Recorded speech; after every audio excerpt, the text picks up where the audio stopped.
Alright. Can we actually make a video now? We're gonna find out. This is my third time filming this. Okay? It's getting a little old. I don't know what way to go. It's getting old because I've filmed this video 4 times now, and it keeps cutting out on me and losing all my audio and my footage, doing everything. It's like the devil's attacking me trying to make this video. I filmed a clip going to church because I was pulling out a stage at church. As I was at church, I found out someone in the riding community I know passed away. So I didn't even want to get on my bike, to be honest with you, to film it on the way home, nor was I in any mood to film something on the way home. And, you know, it hurt. And it's not someone that was like a best friend or anything, but when it's someone you know, you've talked to before, you chopped it up with, I talked to him about riding the day he died. And he died on the way to a ride out. It hurts. It really does. And I really feel worse for the friends and family that were best friends with him, because it's hard, dude. Losing someone that's young into something that they do the same thing you do, it's a very hard thing to do. And it really didn't hit me as hard until I got to the actual memorial site and actually just like saw the flowers and everything on the ground. Man, it's hard. It really puts in perspective of how anything can change in the matter of seconds. It really can. And how truly dangerous bikes are, man. And, you know, some of it's how we ride, some of it's just cars not paying attention, man, and it's hard. Because it's like, does the passion outweigh the danger? And as someone that rides, it's something I have to think about a lot.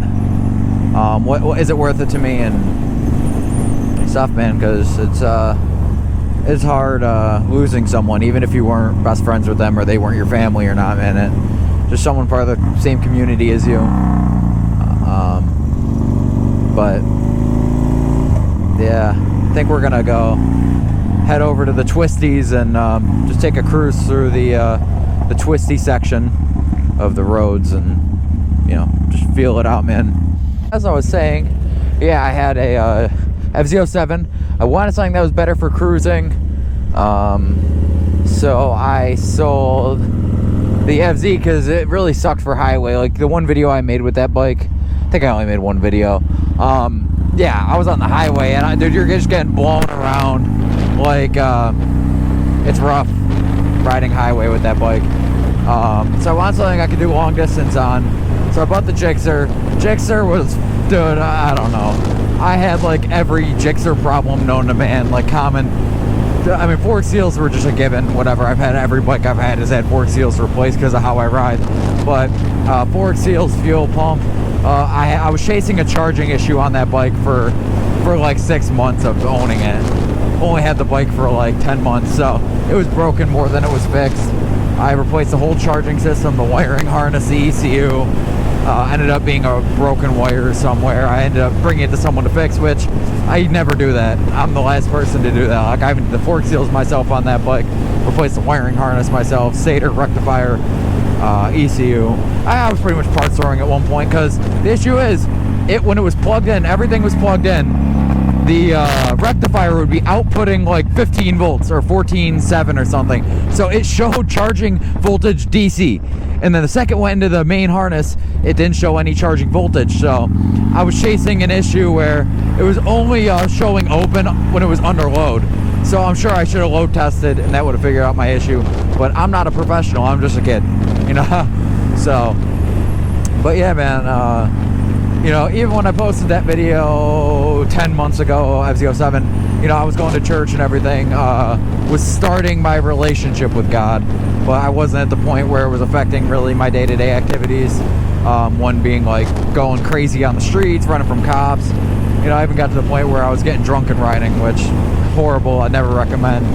And I started doing that a lot, and you know, I just really didn't care about being alive, you know, I hate to say it, but yeah, I really didn't care about my life, and I was just living for myself. So I gave my life to someone who wanted it, if that makes sense. And yeah, I mean, life's been different. But at the same time, I bought the Harley because I wanted a bike. Completely off topic, but I bought the Harley so I had a bike. It's more comfortable for me and my girl to cruise on. We can take it down to like by the lake and stuff. Well, I'm not sure if you're from New York area, but Sodas Point, it's about like an hour and a half, 2-hour ride.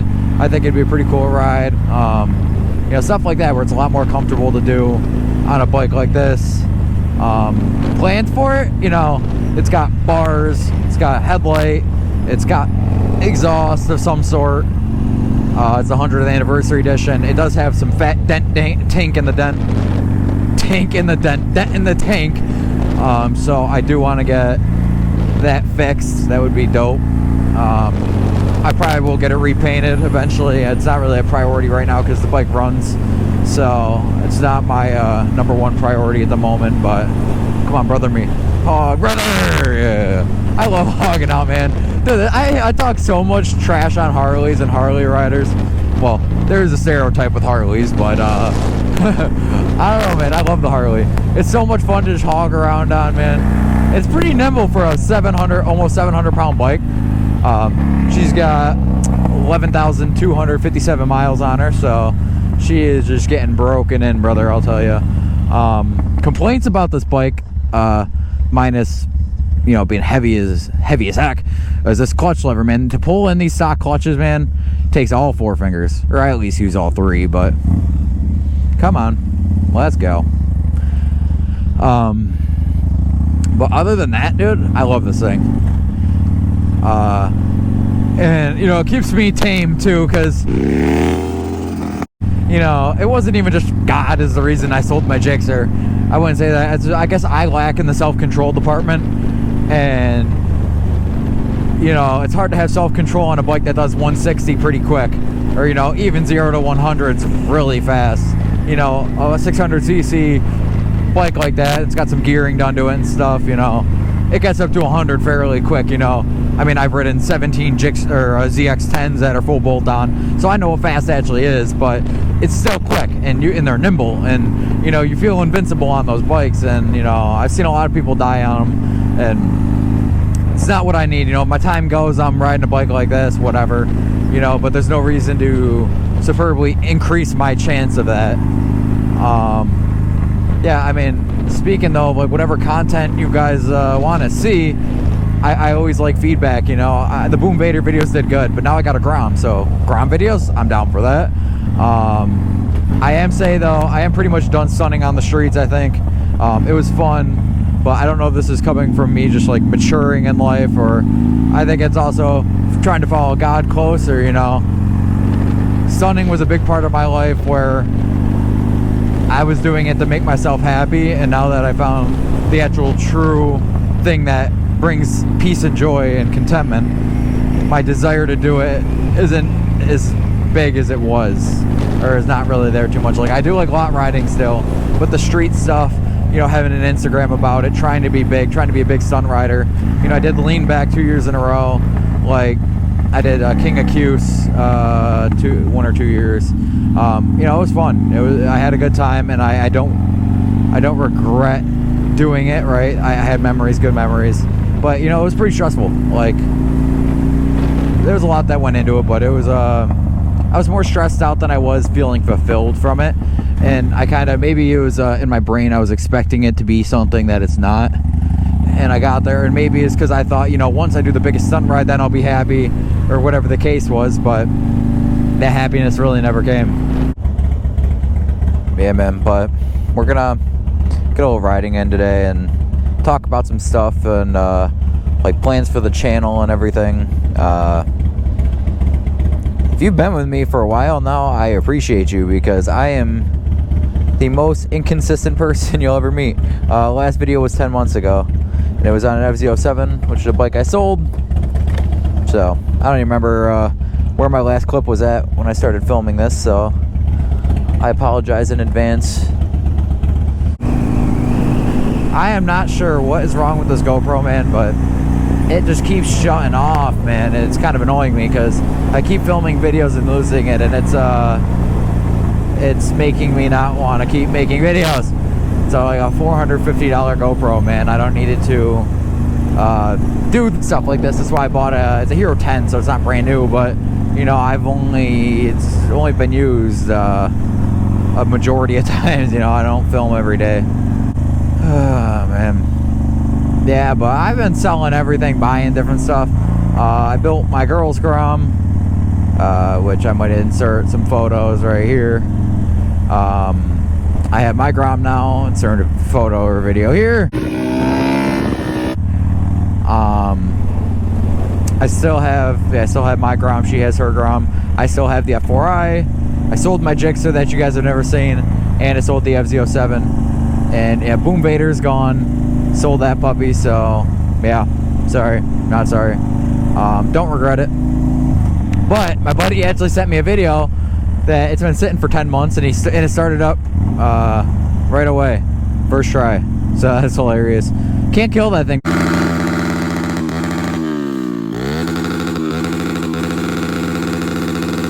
Man, I've tried to kill that bike and it just wouldn't die. So it's pretty cool that it still runs. So I mean, hey, if you want something reliable, you're probably gonna have to work on every day. Boom Vader's your bike right there, you know. Yeah, and part of the reason, man, is the danger of having a sport bike. And I say the danger of having a sport bike, it's kind of why I bought the Harley.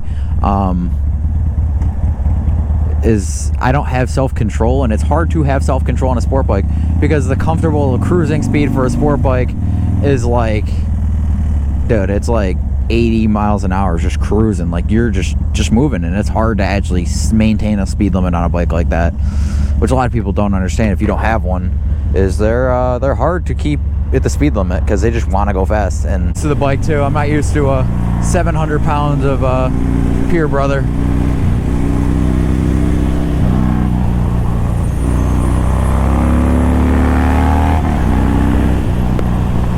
Yeah, brother. Oh man, this thing's so much fun.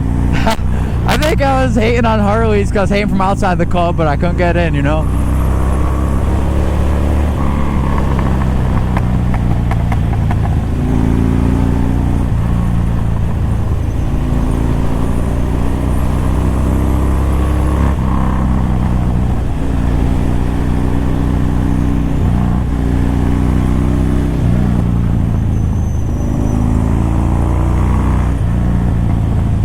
That was a good time.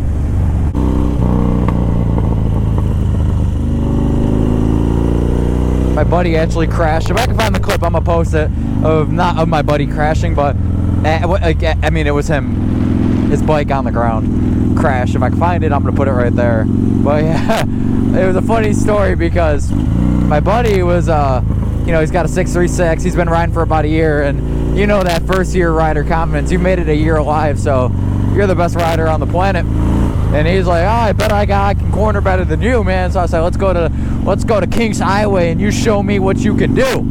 So we went, and it was at nighttime. I'm on my stump bike that's lifted, not the bike for cornering, but I still go. I lead the first run, we survive. Second run, that last corner right there, it comes up super fast. It's hard to tell on video, but it catches you off guard because it's a lot tighter than the other corners, and you're kind of get used to hitting the other corners fine. So he goes into the gravel, dumps it. I go into the gravel too. I didn't dump it because I knew what was coming. But you know, target fixation happens where your eyes lock on and you go where your eyes are. Basically, that's what target fixation is. And I had that, so I didn't crash, but I went off the road because I was following the line of the person in front of me.